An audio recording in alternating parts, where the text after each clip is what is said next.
But you know what I like about San Fran, and the reason I picked this city to do my special was because of all the major cities in America, somehow people get along here better than anywhere else I've seen in the country. That's right. That's right. And I always admired San Fran for that. And today I realized how you did it. Put all the niggas on the other side of that bridge. There's nothing, this shit ain't happening on that side. You leave San Francisco like, bye, thanks for coming to San Francisco. Come back in April, we're having a sale on Birkenstocks. As soon as you get to the other side, welcome to Oakland, bitch. Quick, quick.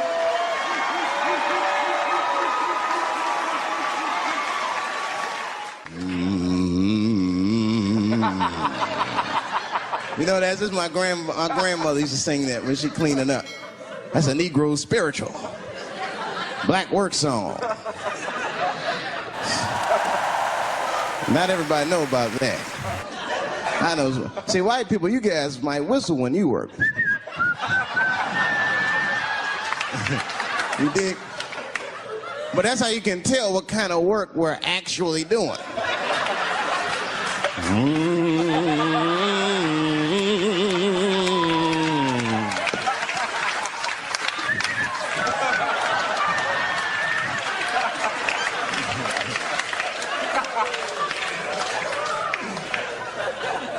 I study that kind of shit. I do. Anything that has to do with race. I read a little here, see a little there. And I travel.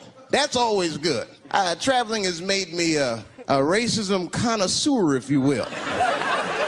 You know, it's different from region to region. Anyone ever been down south?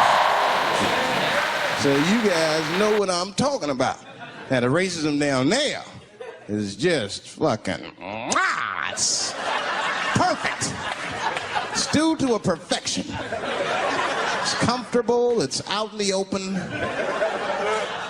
There are no secrets in Mississippi. Everybody knows the deal. Morning, nigger. Morning, sir.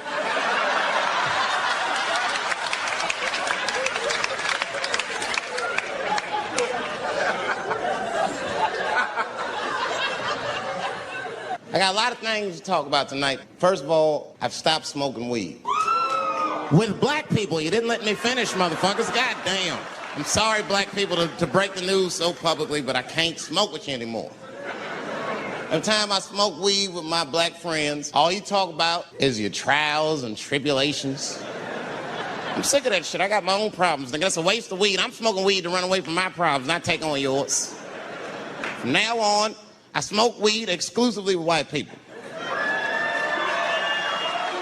Calm down, motherfuckers. You win by default. You got good weed conversation.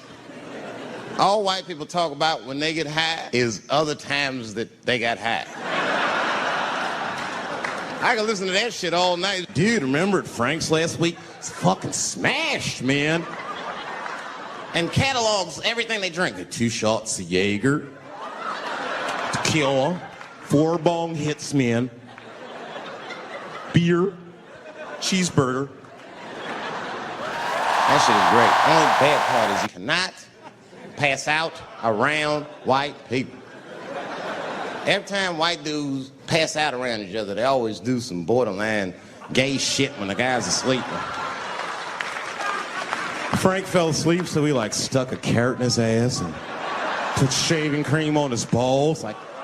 Why, motherfucker? Why would you do that to a friend of yours? He trusted you enough to sleep around you. You gonna put a carrot in his ass? Is that nice? I tell you right now, if I put a carrot in a black dude's ass, a nigga will kill you when he wakes up for some shit like that. That is an automatic death sentence on the street. It's a rap for you. I'm gonna kill that motherfucker. I thought y'all was friends, baby. What happened? I fell asleep at his house, right? We was drinking, and I fell asleep at his house, and while I was sleeping, right? I'm just gonna kill that motherfucker, all right? That's all you need to know. And fuck carrots. Not up here.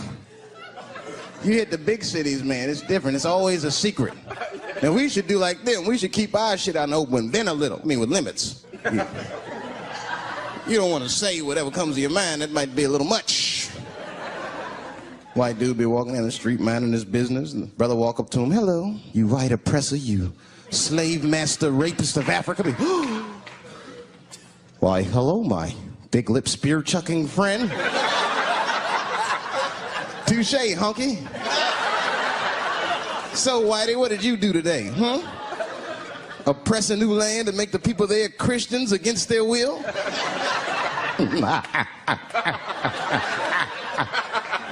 What did you do, fella? Burn those big black lips on a crack pipe as you missed your job interview? Easy, Whitey, you're cutting deep. All this chit-chat has got me thirsty.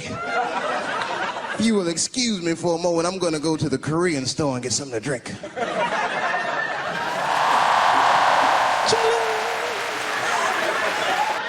Hello. You slanted-eyed, ruining the economy in our neighborhood by opening stores and taking the money out the community. Chink. Wow. Good afternoon, you browse around but never buy anything. Suspicious looking nigga. After a while, that might be too much. One of my first white friends, like, in my life, man. He was a good dude, too. He moved to Silver Spring from Utah, of all places. I guess his family was affiliated with that Mormon church they got down there, and me and him used to hang out.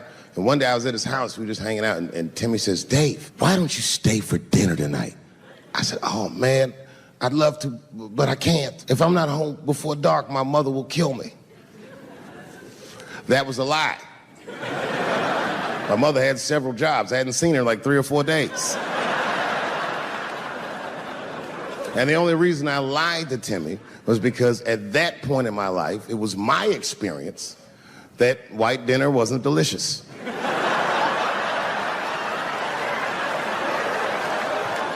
I'd rather go home and fry some bologna or some shit like that.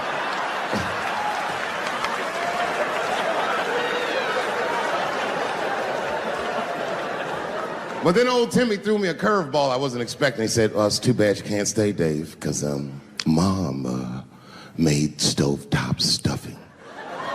I said, what the fuck, stovetop? Well, hold on, nigga, let me make some phone calls real quick. I had seen that commercial so many times, I had dreamt of getting my hands on some of that stovetop stuffing. And finally, I met a motherfucker that actually had a box of stovetop in the house. I couldn't miss this opportunity, so I pretended to call my mother. And then I came back and I said, Timmy, you're not gonna believe this great news. Mom said I can stay. And he said, fantastic. He said, why don't you come with me and we'll help set the table and then we can say the blessing. I had no interest in setting this motherfucker's table or saying these crazy-ass Mormon prayers. I just wanted that goddamn stuffing. So I told Timmy, I said, you know what, I'd love to help, but let me go wash my hands first. My plan was simple. Wash my hands slowly, and by the time I'm done, the table will be set, the blessing will be said, and all that there will be left to do is eat. Went to the bathroom. I washed my hands very slowly. I must have been in there for about 10 minutes. And suddenly, one of his mothers came to the door.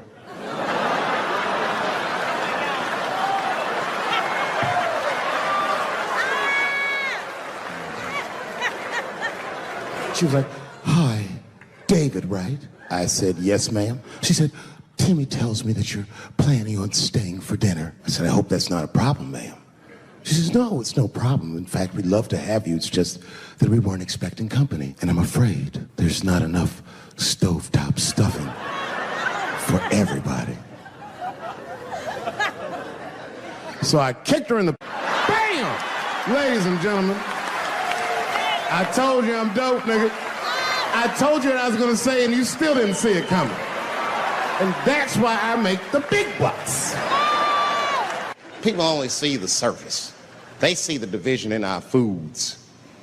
Just because I eat chicken and watermelon.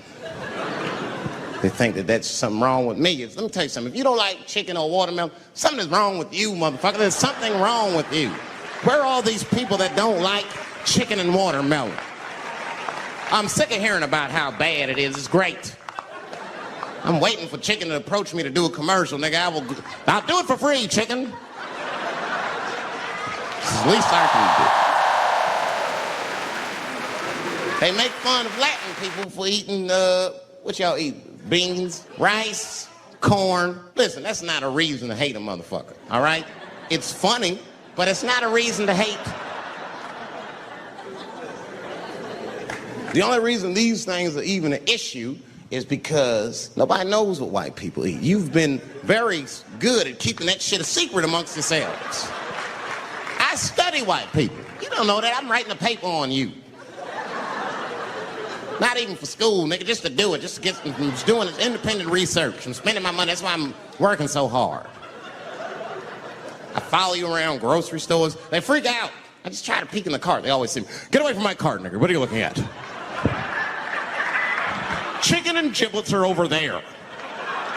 You must be lost. These are vegetables.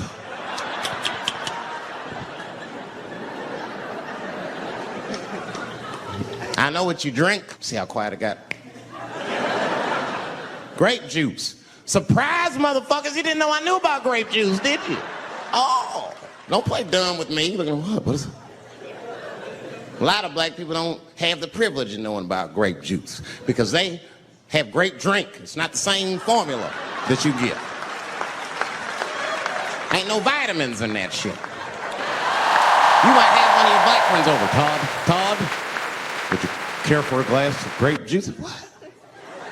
Nigga, what the fuck is juice? I want some grape drink, baby. It's purple. I don't think I know what a grape drink is. What? I have some apple juice if you want. What the fuck is juice? I want some apple drink. Scream.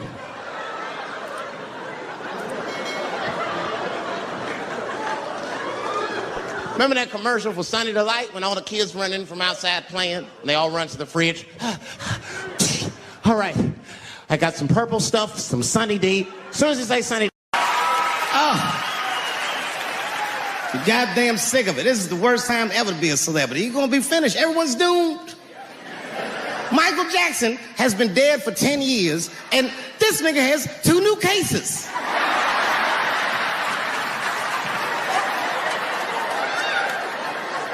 And if you haven't watched that documentary, then I'm begging.